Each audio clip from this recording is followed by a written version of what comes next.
नमस्कार मित्रांनो, Nifty bank निफ्टीचं analysis काय राहणार आहे उद्यासाठी चला डिस्कस करूया. मार्केट आज टोटली साईडवेज होता. रिझन एचडीएफसी बँक पॉझिटिव्ह दिसत होता, आयसीआयसी बँक टोटली निगेटिव्ह होता. सो बँकिंग सेक्टरवरती सध्या जास्त फोकस आहे. बँकिंग सेक्टर लीड करतोय, बट मार्केट कधी ना कधी साईडवेज राहू शकतं. आपल्याला फक्त ओळखायचे की कधी साईडवेज आहे, त्यावेळेस आपल्याला कमी क्वांटिटीमध्ये ट्रेड करायचं त्याच्याकडून आपले पैसे वाचतील. सो कधी कधी मार्केट चांगलं ट्रेंडिंग राहतो, कधी कधी साईडवेज राहतो.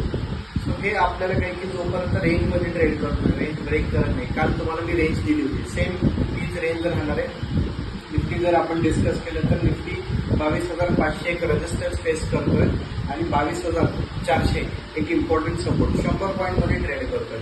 जोपर्यंत हे रेंज ब्रेक होत नाही तोपर्यंत तो त्याचं साईडवेज राहणार आहे. जशी रेंज ब्रेक होते त्या डायरेक्शनमध्ये मुवमेंट भेटू शकतं आपल्याला. आणि बँक निफ्टी जर डिस्कस केलं तर 47,400 एक इम्पॉर्टंट सपोर्ट आहे आणि 47,700 एक इम्पॉर्टंट रेजिस्टन्सचं काम करतोय. तर तो पण त्या रेंजमध्ये स्टन झाला आहे.